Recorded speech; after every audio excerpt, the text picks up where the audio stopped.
નમસ્કાર મિત્રો, આજે આપણે ડેટા સફિશિયન્સી એટલે કે માહિતી પર્યાપ્તતાના દાખલા શીખવાના છીએ. તેને પાર્ટ 2 શીખવાના છીએ અને જો કોઈ મિત્રોએ પાર્ટ 1 ન જોયો હોય તેની લિંક ડિસ્ક્રિપ્શનમાં આપેલ છે. અને આવા જ દાખલાઓની પ્રેક્ટિસ કરવા માટે ટેલિગ્રામ ચેનલની લિંક પણ ડિસ્ક્રિપ્શનમાં આપેલ છે. તો તેમાં જોઈએ આપણે પહેલો દાખલો. એનો નફાનો હિસ્સો શું છે તે આપણે મેળવવાનું છે. તો વિધાન 1 અને વિધાન 2 આપેલ છે અને બંનેને ચકાસણી કરીને કયા વિધાનથી આપને જવાબ મળશે તે મેળવવાનું છે. તો એ અને બીનો વ્યવસાય શરૂ કર્યો. એ અને બીએ બીનું પ્રારંભિક રોકાણ એના પ્રારંભિક રોકાણ કરતાં 25% વધુ છે. તો એ અને બીએ વેપાર શરૂ કર્યો અને બીનું પ્રારંભિક રોકાણ એના પ્રારંભિક રોકાણ કરતાં 25% વધુ. એટલે 25% ને 1/4, 4ની સાપેક્ષે 1નો વધારો 5 થશે. એટલે અહીંયા આવશે 5, બીનું 5 અને એનું 4 થશે. આ શેનું પ્રારંભિક અહીંયા ઇન્વેસ્ટમેન્ટનું એટલે રોકાણનો ગુણોત્તર આ મળ્યો આપણને. હવે આગળ જોઈએ. એ અને બીના રોકાણનો સમયગાળો પણ આપી દીધેલ છે. તો અહીંયા સમયગાળો આપણને આપી દીધેલ છે. તો ડાયરેક્ટ એ અને બીનો ગુણોત્તર આપણને રોકાણનો ગુણોત્તર આ મળી ગયો અને સમયનો ગુણોત્તર 10 × 4. હવે બંને બાજુ આપણે છેદ ઉડાડીએ. અહીંયા 4 4 અને 5 એટલે ઉપર આવશે 2 અને નીચે આવશે 1. આ આપણને મળ્યો, આપણને નફાનો ગુણોત્તર મળ્યો.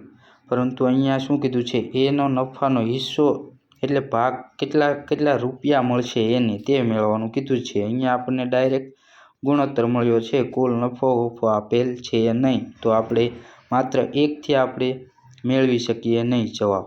તો આપણે માત્ર બીજું જોઈએ.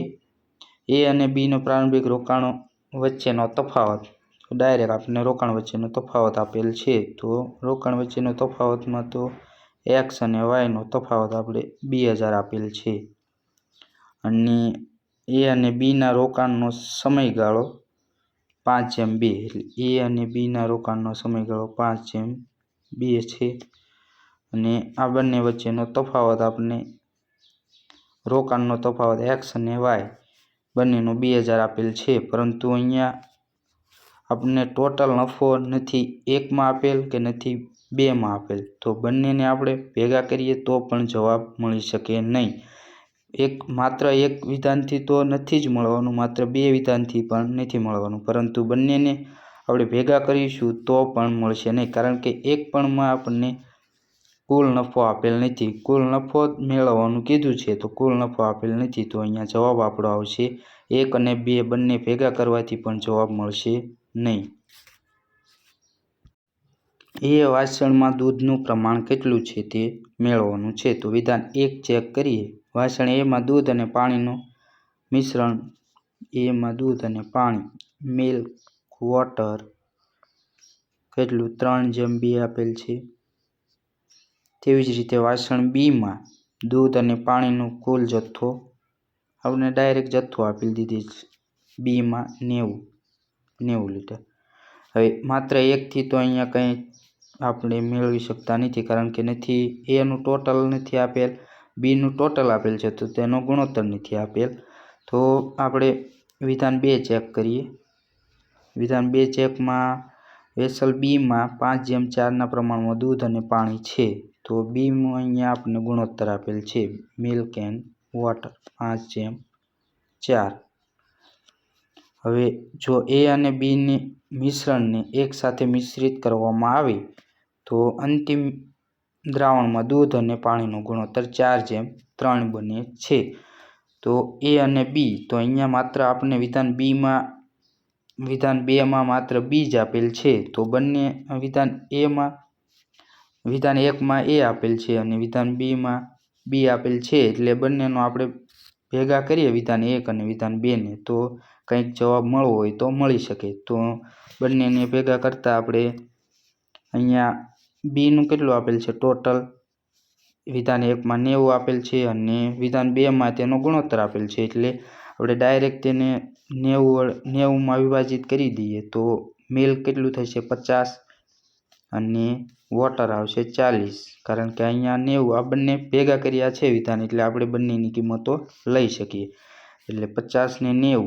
હવે શું કીધું છે અહીંયા, જો એ અને બી ને બંનેને મિક્સ, તો અહીંયા એ નો આપણને ગુણોત્તર આપેલ છે 3, દૂધનો ગુણોત્તર 3x, અને બી નો આપણને પાણીનો ગુણોત્તર 2x આપેલ છે. હવે આ બંનેને મિક્સ કરવાના છે, એટલે 50 પાણી આપણે બીનું મિક્સ કર્યું, અને તેવી જ રીતે 50 દૂધ બીનું મિક્સ કર્યું, અને 40 પાણી મિક્સ કર્યું. હવે ડાયરેક્ટ આપણને છેલ્લો ગુણોત્તર કેટલો મળ્યો? 4:3. તો અહીંયા સાદુરૂપ આપતા આપણે 9x વત્તા 150 બરાબર અહીંયા આવશે 8x વત્તા 160 આવશે. અહીંયા 8x બરાબરની આ બાજુ આવશે, એટલે x બરાબર 150 બરાબરની આ બાજુ જશે, એટલે 10 મળશે. x બરાબર 10. તો હવે શું કીધું છે આપણે? એના વાસણમાં દૂધનું પ્રમાણ કેટલું છે? તો અહીંયા એનો આપણે 3x લીધું હતું, તો 3 × 10 એટલે 30 લીટર આવશે. એમાં 30 લીટર. તો અહીંયા બંનેને ભેગા કરવાથી આપણો જવાબ મળે છે. તો જવાબ અહીંયા થશે એ. 1 અને 2 બંનેને ભેગા કરવાથી જવાબ મળશે. એ અને બીએ ધંધો શરૂ કર્યો અને વ્યવસાયનો કુલ નફો શું છે તે મેળવવાનું છે.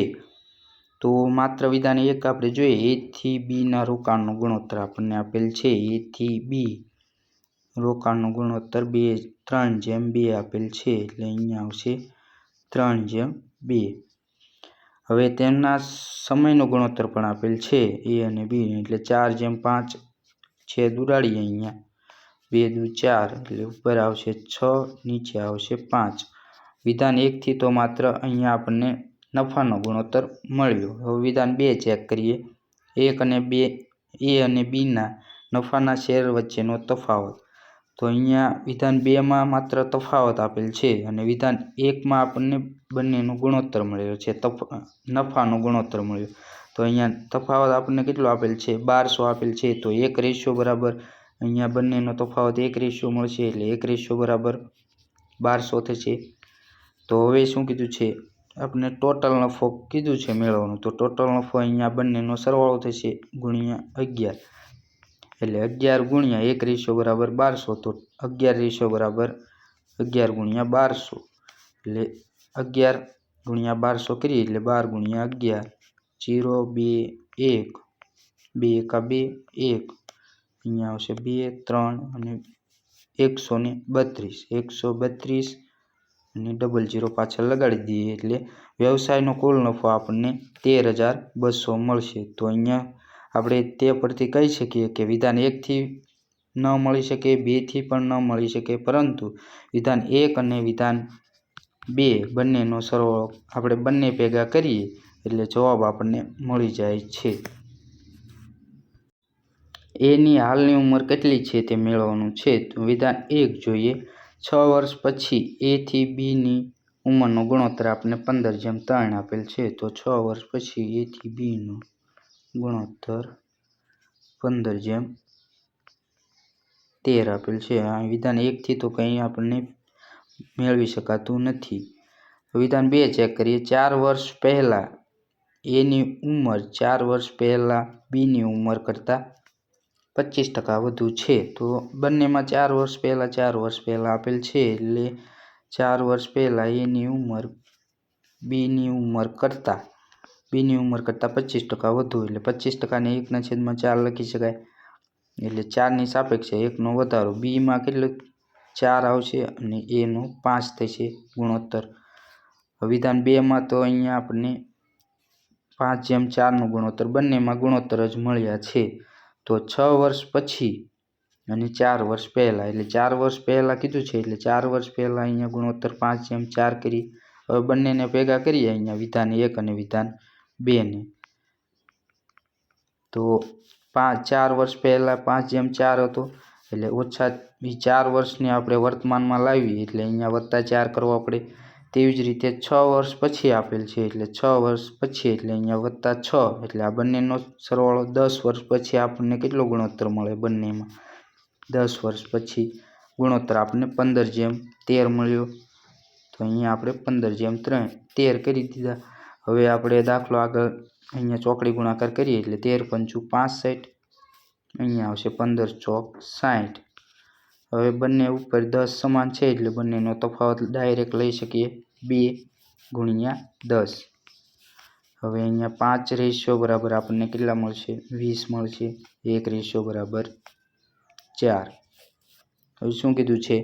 તો એની હાલની ઉંમર કેટલી છે તે મેળવવાનું કીધું છે। 1 રેશિયો બરાબર 4, તો અહીંયા એને 5 રેશિયો આપેલ છે એટલે 5 × 4 એટલે 20 મળશે। પરંતુ આ 20 તો આપણે 4 વર્ષ પહેલાંની છે, તો 4 વર્ષ પહેલાંની છે તો હાલની મેળવવા માટે 20 + 4 એટલે 24 મળી જશે અહીંયા। તો આપણે કહી શકીએ કે વિધાન 1 અને વિધાન 2 બંનેને ભેગા કરવાથી આપણો જવાબ મળી જાય છે। તો અહીંયા જવાબ આવશે વિધાન 1 અને વિધાન 2 ભેગા કરીને જવાબ મળે છે। બસમાં કેટલા લોકો મુસાફરી કરી રહ્યા છે તે મેળવવાનું છે। તો વિધાન 1 ચેક કરીએ। બસમાં 25% મહિલાઓ એટલે વુમન 25% અને 30% બાળકો એટલે ચાઇલ્ડ 35% બાળકો આપેલ છે। અને જો વિધાન 1 થી તો અહીંયા ટકાવારી આપેલ છે, કંઈ મળી શકતું નથી। તો વિધાન 2 ચેક કરીએ। વિધાન 2માં બસમાં 148 પુરુષો મુસાફરી કરે છે। તો વિધાન 2 અહીંયા વિધાન 1નું, અહીંયા વિધાન 2નું માત્ર મેલ આપેલ છે 53 148।